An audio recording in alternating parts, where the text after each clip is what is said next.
दोस्तों नमस्कार, स्वागत है आप सभी का आपके अपने YouTube चैनल जाट्स यूनाइटेड पर। मौजूद हैं भिवानी शहर में स्थित जाट धर्मशाला पर। आज आपको जाट धर्मशाला के बारे में संपूर्ण जानकारी इस वीडियो के माध्यम से देने का एक प्रयास जाट्स यूनाइटेड की टीम की तरफ से किया जाएगा। तो आइए चलते हैं जाट धर्मशाला के अंदर और इसके बारे में जानते हैं।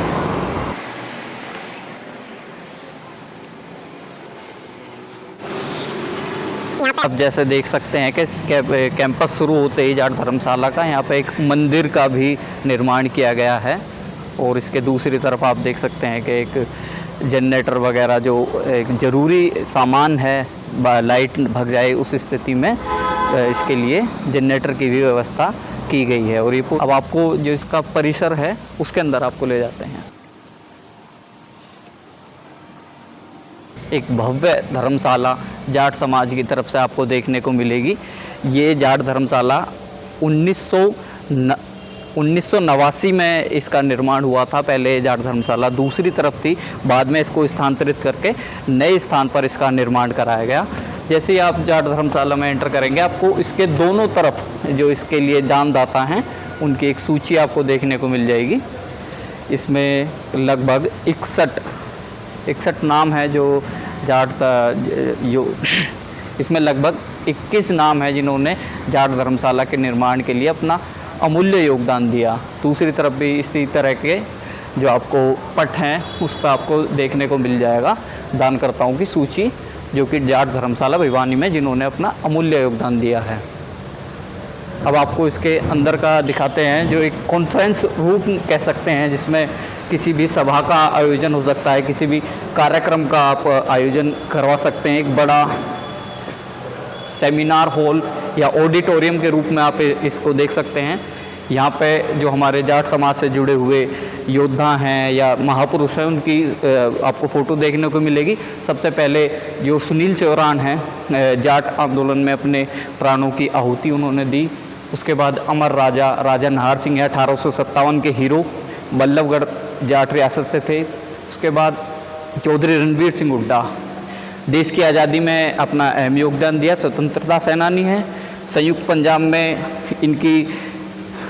पंजाब में एक मंत्री के रूप में भी रहे, सांसद भी रहे। उसके बाद चौधरी साहब सिंह वर्मा है, दिल्ली के पहले जाट मुख्यमंत्री रहे और एकमात्र जाट मुख्यमंत्री। उसके बाद राजस्थान से चौधरी बलदेव राम मिर्धा जी हैं, किसानों के लिए काफ़ी संघर्ष किया, किसान केसरी के नाम से जाने जाते हैं। चौधरी बंसीलाल जी हैं, चौधरी बंसीलाल जी गृह जिला उनका भिवानी ही था, यहीं से उन्होंने अपना शुरुआत की अपने राजनीतिक जीवन की और ऊंचाई पर ले गए, भिवानी का विकास किया। पूरे संपूर्ण जब एक अलग राज्य के रूप में हरियाणा उभर रहा था तो उन्होंने हरियाणा का विकास करने का काम किया। जगह जगह तक एक हरियाणा के कोने कोने तक पानी व बिजली पहुंचाने का काम किया हरियाणा प्रदेश के मुख्यमंत्री के रूप में। उसके बाद हैं भूपुरुष चौधरी देवीलाल जी, ताऊ के नाम से भी जाने जाते हैं। किसानों के लिए इनका जो योगदान है, अमूल्य योगदान है, सभी जानते हैं। उसके बाद आ जाते हैं किसान मसीहा चौधरी चरण सिंह, उत्तर प्रदेश से बिलोंग करते थे और देश जो भारतीय राजनीति में सबसे ऊंचा पद है, प्रधानमंत्री तक पहुँचे, देश के उप प्रधानमंत्री रहे, गृह मंत्री पद पे रहे और अपने कार्यकाल में किसानों की बेहतरी के लिए जो कुछ वह कर सकते थे उन्होंने करने का काम किया। अगले हैं पंजाब से शेर पंजाब महाराजा रणजीत सिंह, जिन्होंने अपना जो साम्राज्य है वो वर्तमान भारत से लेकर और वर्तमान अफगानिस्तान तक जो पूरा साम्राज्य है उसको विस्तार किया। फिर उसके बाद है महाराजा सूरजमल, अजय योद्धा महाराजा सूरजमल, 80 से अधिक इन्होंने युद्ध लड़े और कभी हार का मुंह इन्होंने रण क्षेत्र में नहीं देखा, दिल्ली को भी जीत लिया।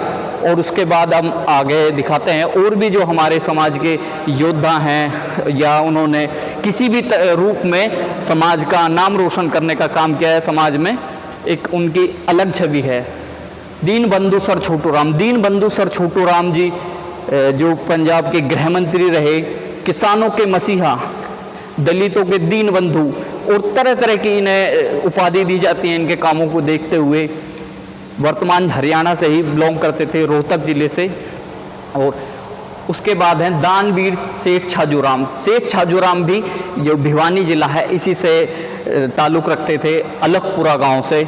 दानवीरों में अगर सबसे ऊंचा नाम लिया जाए तो सेठ छज्जूराम जी हैं। ऐसा कोई भी शिक्षण संस्थान या कोई भी ऐसा संस्थान ना रहा हो जहां सेठ छज्जूराम जी ने अपना योगदान ना दिया हो। उस समय के जो देश की स्वतंत्रता के लिए लड़ाई लड़ रहे थे, अक्सर वो उनके कोलकाता पर जो निवास था वहाँ पर उनके पास मदद के लिए जाते थे और सेठ छज्जूराम जी उनकी हमेशा मदद करते थे। उसके बाद हैं शहीद भगत सिंह, शहीद आजम सरदार भगत सिंह जी। किसी परिचय के मोहताज नहीं है। भारत के जो एक पूरे एक रोल मॉडल के रूप में जाना जाते हैं। अपने 23 साल की मात्र उम्र में अपना सर्वस्व इस न्यौछावर कर दिया। इस देश की प्रगति के लिए, अपने देश की स्वतंत्रता के लिए अपना सर्वस्व न्यौछावर कर दिया।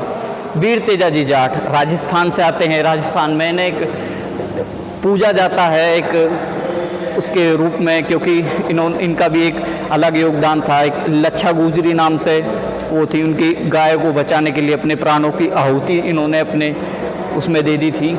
उसके बाद हैं भगत धन्नाराम जाट, अपनी भक्ति के लिए जाने जाते हैं।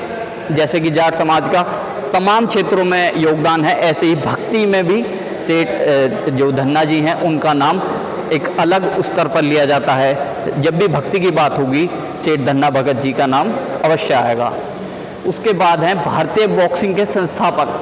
यह भी जो गृह जिले जहाँ पे हम खड़े हैं भिवानी से ही आते हैं, और बॉक्सिंग मिनी क्यूबा के नाम से भी जो आज भिवानी को जाना जाता है, उसमें इनका विशेष योगदान है। देश के लिए तमाम मेडल इन्होंने दिए। और खेल के क्षेत्र में 2 ही ऐसे मेडल होते हैं जिनका मतलब सर्वोच्च स्थान है।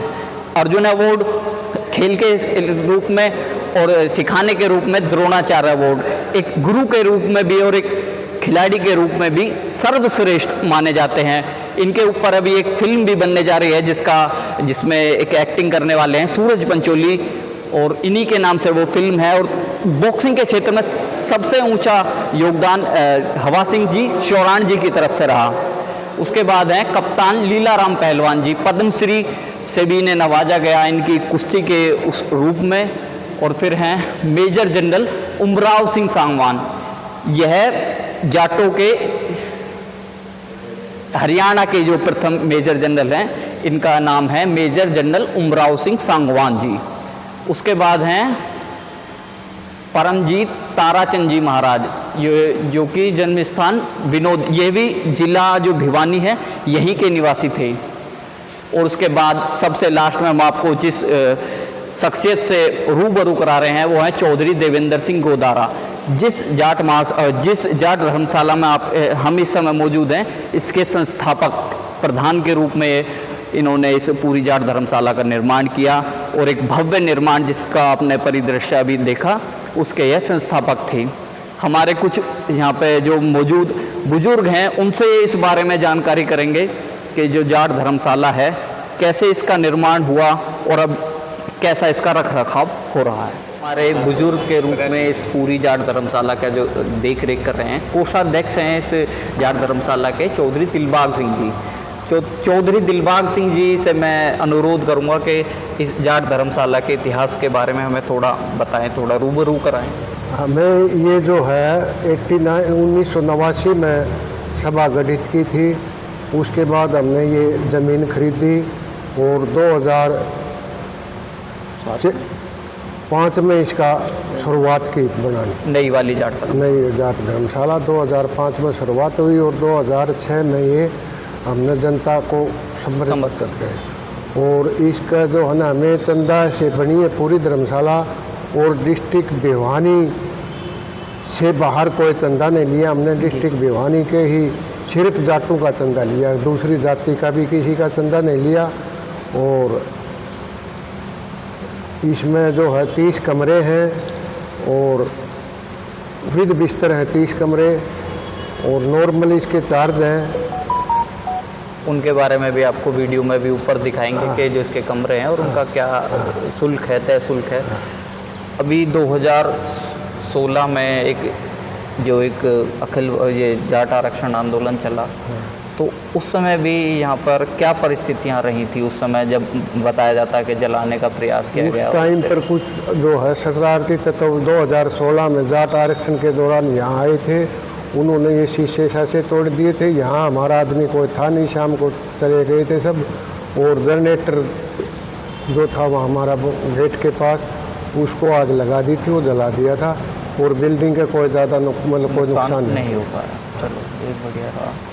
तो उन शरारती तत्वों की कुछ पहचान हो पाई, कौन थे? वो पहचान तो हुई, लेकिन सरकार ने उसके बारे में कुछ किया नहीं। अब हमारे साथ जो इसके मेंबर हैं रविंद्र सिंह जी, वो हमें इसके जो ऊपर का वो है, इसके कमरे हैं और उनकी क्या व्यवस्था है उसके बारे में हमें बताएंगे। तो ये जैसे ही बाहर निकलेंगे, ऊपर के लिए सीढ़ियां हैं, इधर से रास्ता है। जैसे ही गेट में आप एंटर करेंगे तो इस ऊपर जाने के लिए सीढ़ियां हैं।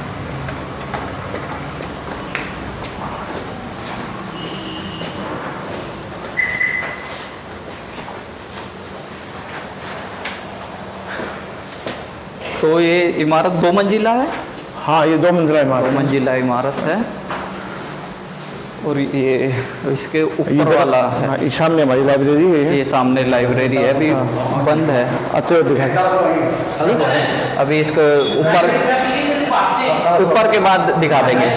अभी एक बार ऊपर आ जाएंगे, उसके बाद लाइब्रेरी का भी आपको किस तरह की व्यवस्था है। पीछे के कमरे भी खुलवाए हुए हैं सारे।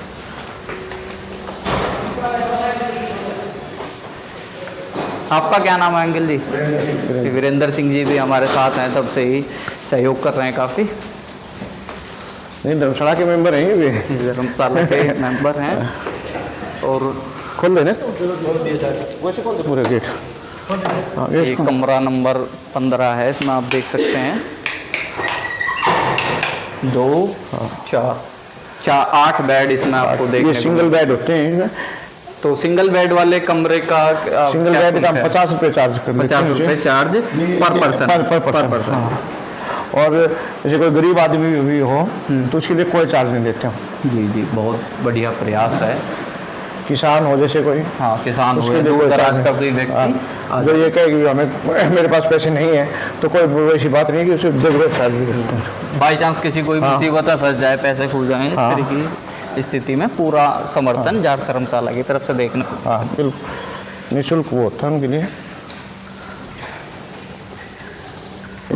इधर ये भी सिंगल बेड वाला ही है। जैसा आपने पिछले वीडियो में मतलब पिछले रूम में देखा, सेम प्रोसेस इसमें भी है। और गर्मी को देखते हुए कूलरों की व्यवस्था भी इसमें की गई है। और सामान रखने के लिए अलमीरा भी लगी हुई है। अलमीरा है। तो काफ़ी अच्छी व्यवस्था। इतने शुल्क में आप कहीं भी किसी भी उसमें जाएंगे। ये इसका वो है, ये बाथरूम है, काफ़ी बड़ा बाथरूम है। अगले रूम की तरफ चलें। अब जो ये तो सेम रूम, हाँ ये सेम रूम है। इधर है ना, ये सारे सेम ही रूम है। कितने हैं इस स्थिति के रूम? इस स्थिति में 4 रूम है, जिसमें 8 बेड वाले 4 रूम। इधर से फिर हमारे ये एसी रूम शुरू हो जाते हैं, एसी वाले रूम। हाँ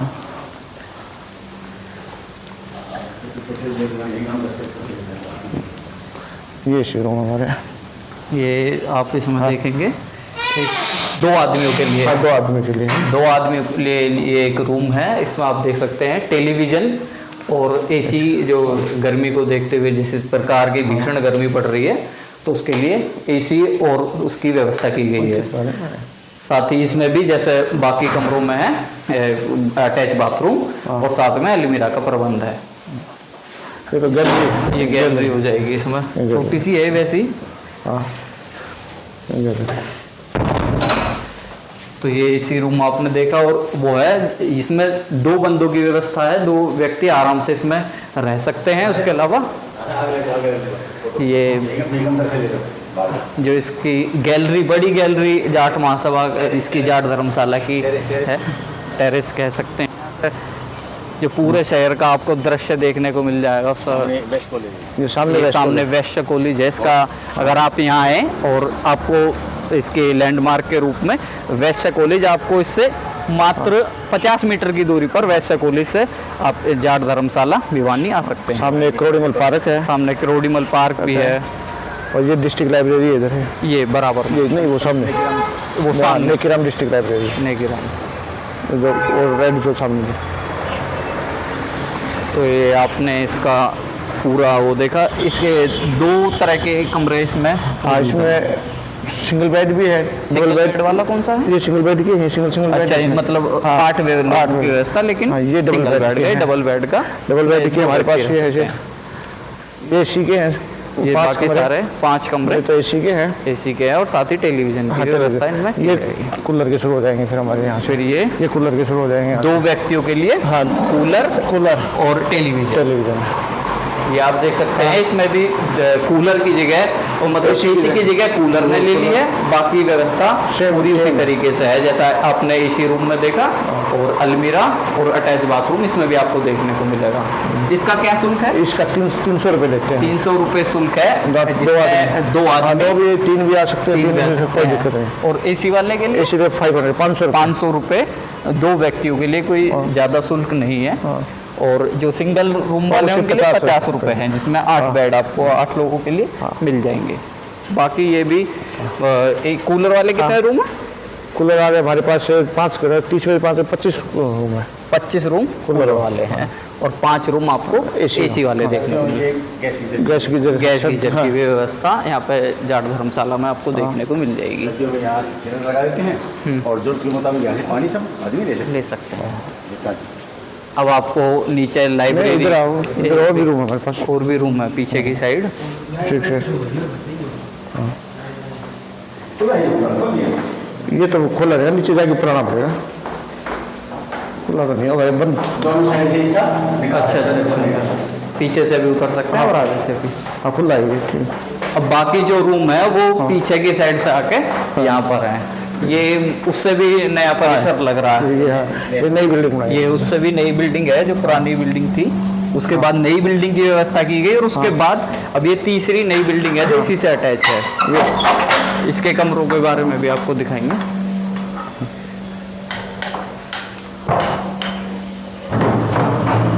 ये बिल्कुल जो आजकल नवीनीकरण इसे आप कह सकते हैं, बिल्कुल नया आपको कमरा देखने को मिलेगा। नई एलईडी और बेड वगैरह, और अटैच बाथरूम इसमें भी आपको देखने को मिल जाएगा। इसमें एलईडी वगैरह लगा दी, जैसे अपने आजकल एलईडी का मतलब डिजिटलाइजेशन की तरफ जाट धर्मशाला भिवानी बढ़ चुका है, इसमें सुचारू रूप से काम कर रहा है। कमरा नंबर 23। तो टोटल यहाँ से आप 23 से शुरू हो गए, ये 30 पे खत्म हो जाएंगे। इस वाली लाइन में सभी आपको कूलर वाले कूलर वाले रूम है। एसी 5 रूम है जो आपने हमने शुरू में। हाँ, ऊपर वाली बिल्डिंग में। और वाटर कूलर की भी व्यवस्था, वाटर कूलर के लिए स्टोर है हमारा। ये स्टोर रूम है जहाँ पर सर्दियों के लिए जो जरूरी सामान है, रजाई गद्दे चादर वगैरह, उसको रखने के लिए स्टोर रूम की व्यवस्था है। ऐसा ही एक और स्टोर रूम आपको उसके बगल में भी देखने को मिल जाएगा। अभी तक आपने जाट धर्मशाला के कमरों की व्यवस्था देखी, अब जाट धर्मशाला की जो एक लाइब्रेरी है, कार्यालय है, उसके बारे में आपको बता दूं।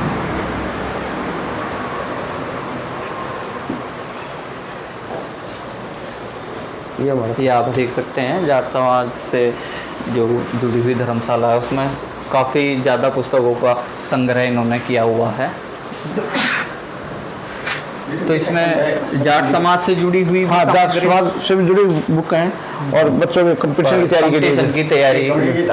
हाँ, ये धार्मिक पुस्तक है, ये बच्चे देखो सीडीएस वगैरह की, बैंक वगैरह की, ये बैंकिंग वगैरह की, पहले कोर्स वगैरह जैसे सीडीएस वगैरह की है।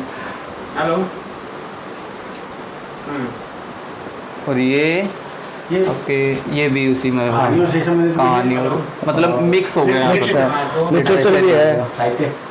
और ये भारत का भूखंड, ये भी मतलब हिंदी में विज्ञान लेखन के 100 वर्ष, ये भी मिक्स ही है, मतलब लिटरेचर से संबंधित ज़्यादा आपको किताबें मिल जाएंगी।